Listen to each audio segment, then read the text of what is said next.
You want me to marry someone I don't even love by next week or lose everything I've built? Those words exploded from Ethan Walker, a self-made tech mogul whose calm exterior rarely cracked even in high-pressure boardrooms.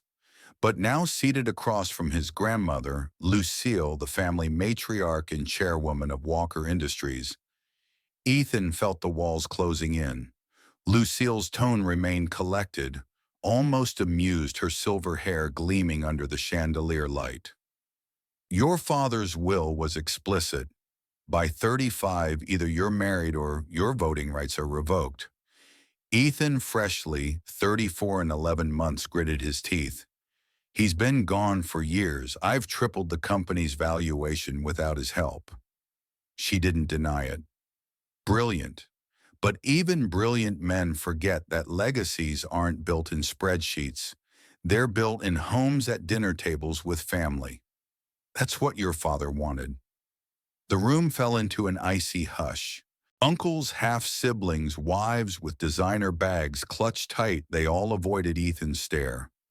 He stood up abruptly, chair screeching against the marble.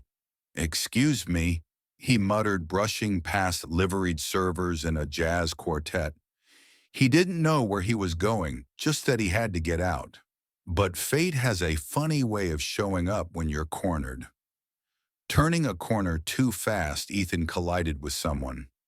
"Watch it," he barked, stopping mid-sentence. She was crouched beside a cleaning cart, wiping a spill. Brown ponytail, faded uniform, spray bottle in one hand, stubborn set to her jaw. "Sorry," she said, stepping aside without looking up. But Ethan recognized her. "Maya." She looked up surprised. "Mr. Walker." He narrowed his eyes. "Why are you even on this floor? This is a private event. Someone spilled wine in the corridor. I was told to clean it. That should have been the end of it." But Maya's calm tone, her unflinching gaze, irritated him. There was no fear, no deference, just honesty. He was used to being fawned over or feared, not spoken to like an equal. "Do you always talk back to executives?" he snapped. "Do you always yell at people doing their jobs?" she countered. And right there, something in Ethan cracked. Not in a bad way. It wasn't anger. It was something deeper. A realization, or maybe an opportunity. A strange, wild idea formed. He stepped closer. "If you were my wife, you'd understand why I'm this way." She rolled her eyes. "If I were your wife, I'd have burned that overpriced suit by now." He exhaled, almost laughed. "Then do it. Be my wife. Fake it for 6 months. We get married, convince my family you get paid, and then you vanish. You help me keep the company. It's just business." Maya blinked. "Wait, you're serious?" "Dead serious." She looked like she wanted to laugh but didn't. "Why me? You probably know actresses who'd kill for that deal." "That's exactly the problem," Ethan replied. "They'd expect more. You clearly despise me. It keeps things simple." What Maya didn't know yet was that Ethan had already done his research. He knew her mom was in a hospital that didn't take Medicaid, and her younger brother's college acceptance had been deferred because of unpaid fees. He showed her a figure on his phone. "That covers your mom's hospital bills," he said, "and 4 years of tuition for your brother." Her mouth parted slightly. Her fingers trembled. "No intimacy, no real commitment," he added. "Just a role. 6 months. Then we disappear from each other's lives." She looked at him for a long time, then finally said, "Fine. But don't expect me to play princess. I want everything in writing. People like me don't get fairy tales, we get contracts." That night, Ethan didn't sleep. He kept replaying that moment over and over. For a man obsessed with control, this was wildly unpredictable. But it was clean, calculated, and he had no idea that in hiring Maya, he had just invited a storm into his life. The next morning, Maya arrived at the Walker estate, if you could call the vast echoing marble structure that. It felt more like a luxury museum than a home. The butler opened the door with robotic grace, no welcome in his eyes. Maya took in the grand staircase, the shining floors, the way her sneakers squeaked awkwardly with each step. "You'll be staying in the East Wing," Ethan said briskly. "Your room connects to mine, but we'll keep separate spaces." Maya smirked. "Thanks for clarifying. I'll try not to snore too loud." He stopped. "This is a performance. Don't confuse professionalism for kindness." She nodded but made a mental note. This guy's gonna be exhausting. The staff was informed that Ethan had secretly married overseas. Maya Walker was to be treated with dignity and given everything she requested. She asked for very little, but it didn't take long for the cracks to show. Maya couldn't tell a salad fork from a shrimp fork. She tripped in her heels walking down carpeted stairs. She called caviar salty jelly and nearly choked on her first taste of foie gras. At dinner parties, she sat too stiffly or laughed too loudly, and once disastrously, she referred to a truffle as a rich person's mushroom. Ethan never corrected her in public, but in private his jaw would tighten and his voice would drop to a cold whisper. "Try not to embarrass yourself again." "I thought I was here to embarrass your family," she retorted once. "Not myself." He didn't laugh. He never laughed. One morning before a shareholders' brunch, Maya stood staring into the mirror, unsure which of three luxury gowns to wear. Ethan walked by and said flatly, "You look fine. Just don't speak unless spoken to." She turned fire in her eyes. "Pretending to love someone is easier when they don't treat you like a stray dog. Then behave like someone who deserves better treatment." But in public, he was all charm, pulling out her chair, whispering things in her ear to make others envious, pouring her champagne. Later in the car, he muttered, "No need for theatrics now." "This whole thing," she replied softly, "is theatrics." And yet, something shifted in Ethan that evening. She hadn't asked for more. She hadn't tried to seduce or manipulate him. She just wanted to keep her dignity and keep her promises. That night when Maya crept into the kitchen for tea barefoot and humming to herself, she noticed a security guard asleep outside by the gate. Quietly, she fetched a blanket and covered him. What she didn't see was Ethan watching her from the upper balcony, arms crossed, something twisting inside him. For the first time in years, he didn't feel like the CEO of a corporation. He just felt like a man seeing a woman who cared even when no one was looking. And isn't that what loyalty is? Not showy gestures, but quiet ones. Have you ever had a moment where pretending led to something unexpectedly real? Please comment below and like this video. If you believe the best love stories start with honesty, subscribe our channel now for more powerful story-based videos every day. At the next family gathering, Maya tried she really did. She wore the earrings Ethan had approved, the silk dress that fit too perfectly to feel like her own, and she smiled at the appropriate moments. But she wasn't bred for ballroom etiquette or corporate diplomacy. At one point, she called Ethan E like it was a casual nickname instead of an orchestrated performance. His jaw flexed, but he kept his smile locked in place. Later that night, out on the garden terrace beneath paper lanterns, Ethan's patience cracked. "Don't improvise," he said coldly. "Stick to the script." Maya folded her arms. "Then write me a better part." There was silence. Heavy, bitter silence. Neither of them said it, but both were thinking it. The lines between real and fake were blurring. That's the thing about pretending. For too long, you forget where the mask ends and your face begins. Days passed. Maya found herself invited more often by Lucille Aaron's bookstore visits, even short afternoon tea chats. The older woman was sharp as ever, but something in her gaze softened when Maya was around. And Maya, she started to care. More than she should have. She wasn't supposed to care about this family, this man, this life, but real connection sneaks in through the cracks of pretend, and Lucille saw it. I wasn't expecting to like you, Lucille confessed once over tea, eyeing Maya curiously. Maya's laugh was hesitant. I wasn't expecting to be here.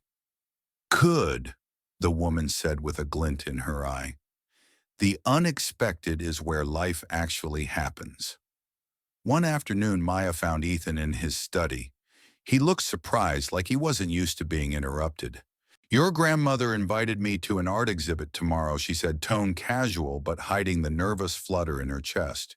He blinked. She did, Maya nodded. She says it's full of things that won't teach you anything except taste. Her words. Ethan smiled just barely. But it was Lucille who later cornered her grandson and said quietly, she's not playing Ethan. You are, and you're not doing it very well. He didn't argue. Not because he agreed, but because deep down, he knew she was right. Later that evening, a party buzzed on the rooftop terrace of Walker Enterprises. Maya stood near the refreshments table, laughing with a junior exec, who joked the punch tasted like cologne. Her laughter was genuine, ringing out above the city skyline. Ethan Ever, the observer, scanned the crowd and noticed the way others leaned toward her, the ease with which she charmed people without trying. It unsettled him. When one man leaned a little too close, Ethan stepped in. Excuse us. I need to speak with my wife. Maya blinked surprised but let him pull her aside. Once they were out of earshot, she yanked her arm back. What was that? She hissed. He was being too familiar, Ethan snapped. He was being nice, she countered. Not everything is a threat to your reputation. But he didn't apologize. And Maya, tired of being pulled between roles, caretaker, imposter buffer, just walked away. That night, when most of the staff had gone home, Maya stood barefoot in the kitchen, hair damp from a shower, stirring a small pot of soup she had made from scratch. Ethan walked in sleeves rolled up, rubbing his neck. You cook? He asked, genuinely puzzled. I survive, she said without turning. They sat across from each other at the kitchen island, sharing soup in silence. It was the closest they'd come to being real since the contract began. A housekeeper passed by and asked what smelled so good. Maya promised to write the recipe down, and Ethan laughed. Not a calculated chuckle, a real laugh, the kind that snuck out before you could stop it. Something changed that night, something neither of them named. In the days that followed, their routine blurred into something eerily domestic.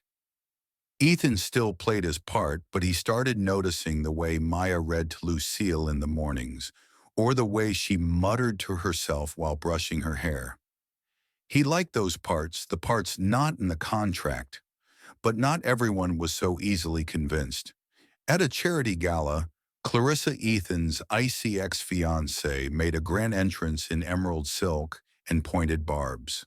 So this is the mysterious new bride, she said sweetly, surveying Maya with condescension. Tell me, what does one wear to clean marble floors, asking for a friend? Laughter rippled through the nearby guests. Maya didn't respond. She didn't cry. She didn't fight back. She just placed her drink down, walked out the front door, and kept walking until the party noise faded behind her. Ethan didn't follow. He returned home just after midnight. Her room was empty, her belongings gone. The only thing left behind was a single necklace, delicate, simple, the kind you don't buy for show, but keep for meaning. Lucille found him in the conservatory, head bowed. "She's gone," he said quietly. "I know," Lucille replied. "I didn't mean to hurt her." "But you did," she said. "Pretending not to care is still a choice, Ethan. You treat people like contracts. But people don't auto-renew. They leave." Those words cut deeper than she probably intended. And here's where the story collides with reality. There are people, maybe you've known one, maybe you've been one, who build walls around themselves so high that they forget why they were built in the first place. Maybe it was heartbreak or betrayal or control. But one truth remains: no matter how successful you are, if you don't allow yourself to feel, you're not really living. I once worked with a startup founder, genius guy, Ivy League background, worth millions. But every employee who left his company said the same thing. He never let us feel like people, only assets. His turnover rate was higher than his profit margin. Eventually, even his closest co-founder left. The founder reached out to me months later and said, "I thought loyalty was something you bought. Turns out it's something you earn." Ethan was learning that same lesson the hard way. It was raining when he stood outside Maya's modest apartment, soaked through not having knocked yet. He didn't even bring an umbrella, just regret. When the door opened, she didn't say anything. Neither did he. Finally, he spoke. "I told you not to fall for me." "I remember," she said, voice small. "I said it because I was afraid I'd fall for you first." And with that one sentence, the walls started to fall. He didn't beg. He didn't plead. He just told the truth. He missed the silence they shared in the kitchen, the way she hummed off key, the way she read books to Lucille like it mattered. "I was raised to control everything," he whispered. "But I can't control this." Maya didn't smile. She didn't swoon. She just opened the door wider and let him step inside. Not into a lie, not into a performance, but into something real. The next morning, Lucille sat at the breakfast table watching the two of them cook together. Maya burned the eggs. Ethan didn't complain. So Lucille said, sipping her tea, "Should I expect wedding invitations before my birthday?" Ethan grinned. "Depends. Will you walk her down the aisle later that day in front of employees, shareholders, and curious family members?" Ethan stood at the podium and said the words that would change everything. "This is Maya. She's not my pretend anything. She's my fiancée." And Maya, standing beside him, realized something. She hadn't changed. She had simply stopped pretending. And that perhaps was the greatest transformation of all. Subscribe our channel for more powerful stories about love, self-growth, and human connection, and turn on the bell so you don't miss the next emotional journey. The garden behind the Walker estate had never looked more alive. Rows of white hydrangeas bloomed under the soft blush of late afternoon sun. Lavender lined the stone pathway that led to a wooden arch wrapped in ivy and pale gold ribbon.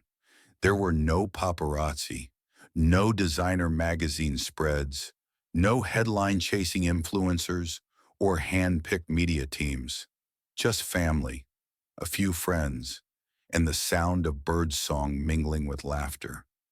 Inside, Maya stood in front of a mirror, her fingers nervously adjusting the lace hem of her dress. It wasn't the kind of gown that screamed opulence. It was quiet, classic, elegant. And it was hers.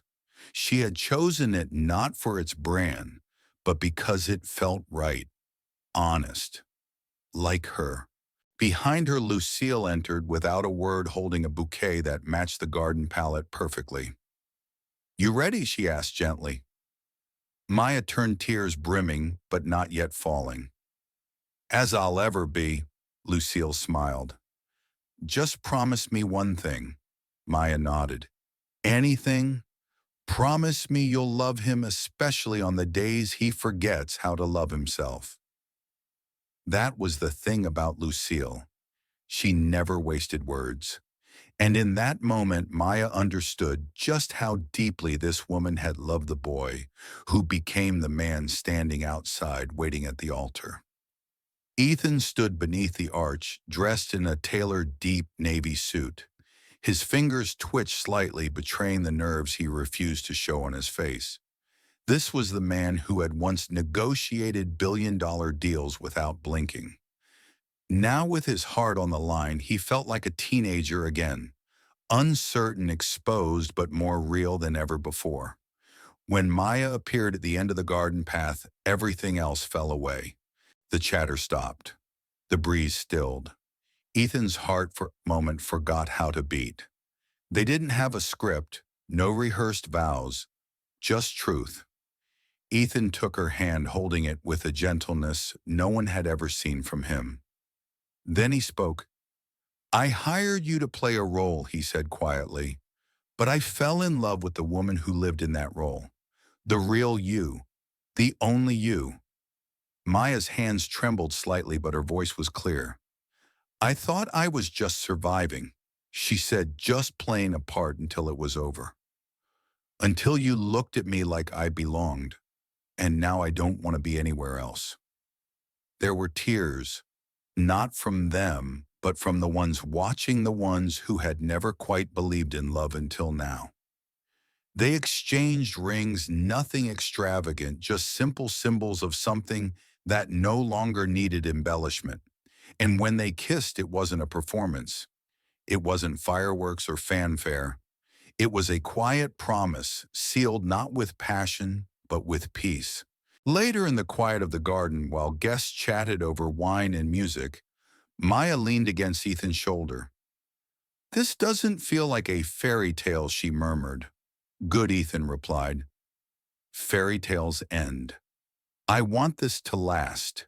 And this is where fiction and reality intersect. Because while this story is romantic and moving, its core isn't about the spectacle. It's about what happens when two people stop performing and start showing up. And if you've ever been in a relationship where you felt you had to earn your space, to audition for love, to perform worthiness, then you know how rare it is to be chosen as you are. That's what Ethan learned. That's what Maya gave. You see, we live in a world obsessed with appearances, curated Instagram feeds, LinkedIn milestones, dinner parties that are really just disguised status updates. We're taught to dress the part, act the part, fake it till we make it. But what no one tells you is the real success lies in the moments when you don't have to fake anything at all. This story reminds us that vulnerability isn't weakness. It's the highest form of courage. That love isn't proven in candlelit dinners or grand gestures, but in quiet acts of showing up even when it's hard, even when it rains. Think of the people in your life who have made you feel truly seen. Maybe it's a partner, a friend, a grandmother with sharp eyes and a sharp tongue. Those people are your home. And when you find someone who sees past your defenses, not just accepts your chaos, but chooses it, you fight to keep them. Because real love doesn't demand performance. It offers presence. And one final note, if you take nothing else from this story, remember this. People are not contracts. They don't renew automatically. Relationships love trust. These are living, breathing things. You feed them not with perfection, but with honesty. So if you're still waiting for someone to walk into your life and make it feel like home, maybe maybe it starts with stepping out of the role you've been playing and into the truth of who you are. Not perfect, not polished, just real. If this story moved, you share it with someone who might need a reminder that love is not a performance. And if you believe in quiet strength, second chances, and the kind of love that grows in unexpected soil, stay with us here at John Stories channel. Because sometimes the best love stories aren't the loudest. They're just the most honest. Thanks for staying with us until the end. If this story moved you, made you think, consider sharing it with someone who might need it today. Subscribe our channel for more powerful stories about love, self-growth, and human connection, and turn on the bell so you don't miss the next emotional journey.